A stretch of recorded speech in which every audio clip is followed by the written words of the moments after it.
Hello, I'm Neil Redfern and welcome to another video where I talk you through how I took one of my favourite photographs. Today I'm in Blackpool.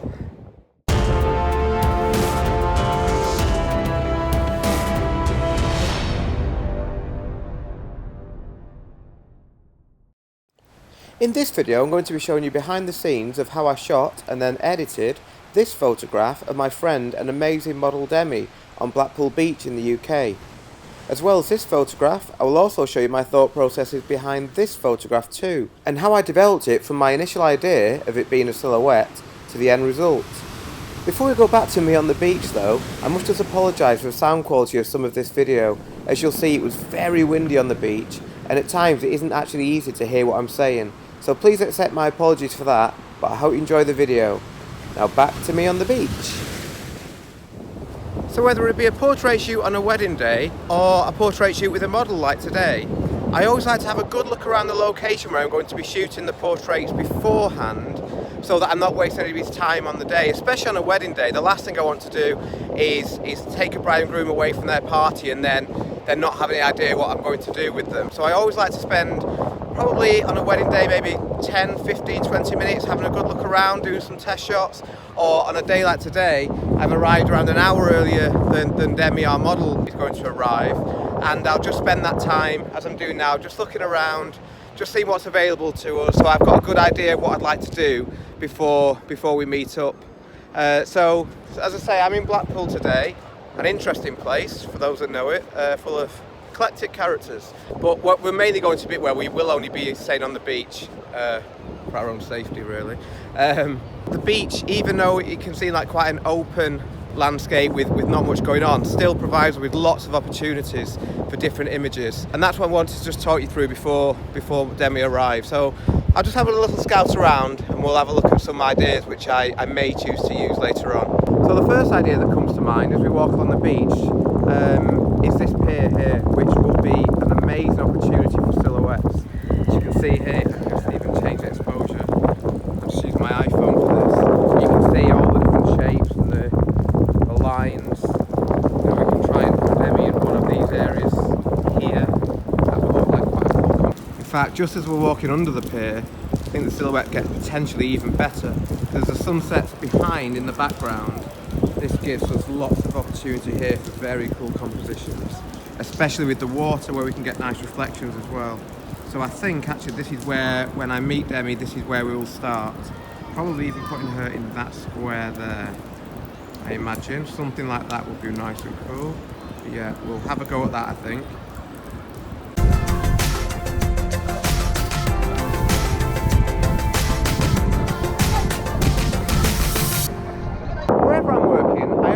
And take at least one shot which really tells a story about where we are, whether that's including a famous building or just the venue itself. And with Blackpool, we've got the famous tower and the wheel as well, which are very iconic to the area. So I'd really like to take at least one shot where we use those two, if possible, especially the tower. But I don't want to just take a boring shot of the tower. I want to try and take a portrait which includes the tower, but in a different way, in a creative way.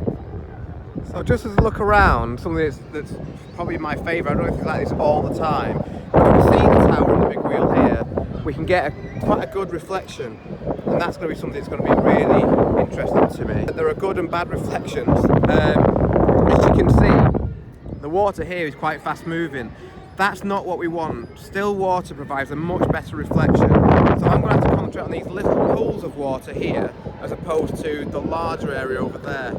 In fact, if we go a little bit closer, you can see how you can't see the reflection in the water that's moving a little bit faster. So I'm going to try and find a bit of still water. So if I do something like this, that is where we want to be, and that is virtually there is the water. It's really, really close to the bottom. So that's what we'll be doing. I think that's a shot I'll try and get later on with the tower and the wheel in.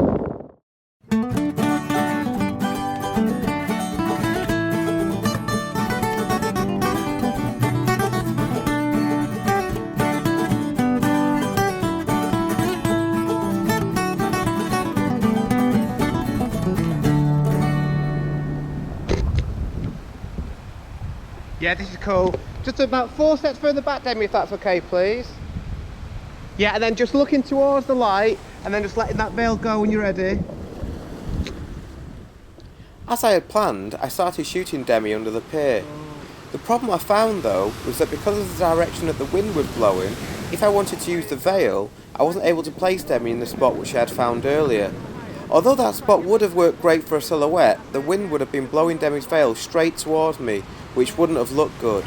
So, instead, I asked Demi to stand facing in towards the wind, and I shot her from side on. It's always important to remember that although it's great to have a rough plan for a shoot like this, you may have to change and adapt your ideas as the light and weather changes. Brilliant, Demi. I'm just going to ask you now just to put your arms out, so outstretched either side, but so I can see them both, if that's alright. So your right one's a bit in front of you, your left is behind. Does that make sense? Yeah, so your left arm's perfect, and I can just so I can see your right as well. That's it. Just looking towards the light, that's beautiful, perfect. As you can see in the raw files, the images I was taking were quite nice, but I felt as though Demi was far too dark in the frame. So I decided to add a speed light with a Magmod CTO gel attached to light Demi up, which I placed behind one of the pillars.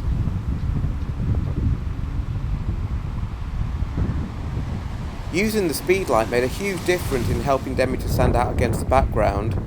Once I was happy with my exposures, I kept on shooting and fine-tuning my composition and Demi's pose until I had the shot that I wanted.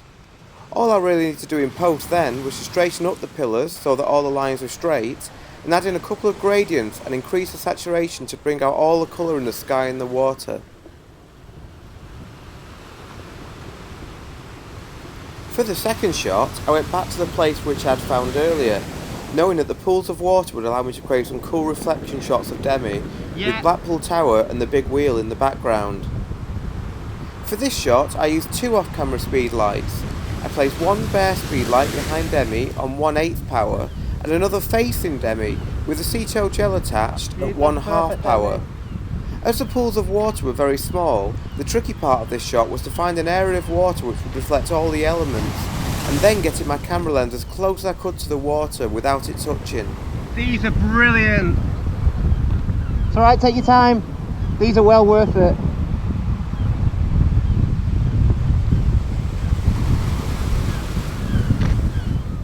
One of the biggest challenges when backlighting a bride with a flash like this is to make sure that you don't overexpose and blow out the veil, which is very easy to do. Once the highlight is blown out, it cannot be brought back, so remember to check your exposures as you shoot. This raw file was my favourite photograph of the night, so let's take it into Lightroom and I'll show you how I edit it. Once in Lightroom, I start by applying my preset. After that I make universal changes to the whole image. As I know I want to make the sky look really blue, I start by decreasing the white balance to cool the temperature of the whole image. Demi will still look warm however, as I use the warm CTO gel on the flash in front of her. So, as I tend to shoot underexposed in camera, I then increase the shadows and in particular the whites. This will really make the image start to pop. Notice how the histogram changes as I increase the whites. I then increase the clarity, vibrancy and saturation to give the image lots of colour. As blue is the main colour in this image, I then go to the HSL sliders and push up the luminance and saturation of the blues. In any portrait image, it's really important to make the skin tones look realistic, and because of the changes I've made already, Demi's skin now looks a little bit too warm to me. So, using a brush, I increase the exposure and shadows and decrease the temperature and saturation before brushing over Demi's skin. I then use a second brush just to increase the exposure slightly on Demi's face. After that I use more brushes to dodge and burn the sky and the sand to increase the overall contrast of the image. These brushes are part of the 2-man presets by Develop. Anything 2-man touch is awesome and I really like these brushes. I definitely recommend these presets. Dodge and burning is without doubt one of the best ways to transform an image and make it really start to pop. Finally, I just add a subtle vignette before slightly rotating the image, and then I'm finished in Lightroom. I will now take the image into Photoshop just to clone out the 2 distracting highlights on the sand.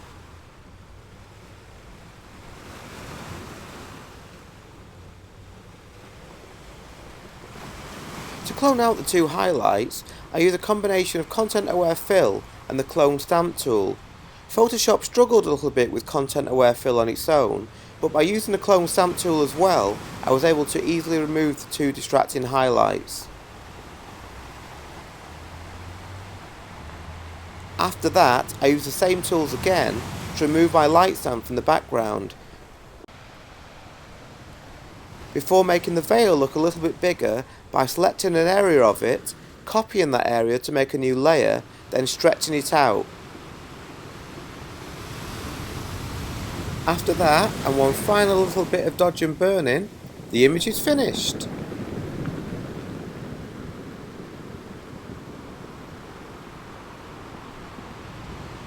As always, I really hope you enjoyed this video and found it useful. A huge thank you to Demi for being so amazing on this shoot. Poor Demi was absolutely freezing by the end, but she never complained once. Thank you so much again, Demi. I'd love to know what you think of this video, so please do leave a comment below. And as always, I'll try and do my best to reply to each and every comment and question which I receive. Please also like and subscribe to my channel to make sure you're the first to know about my new videos. Thank you very much, and I'll see you next time.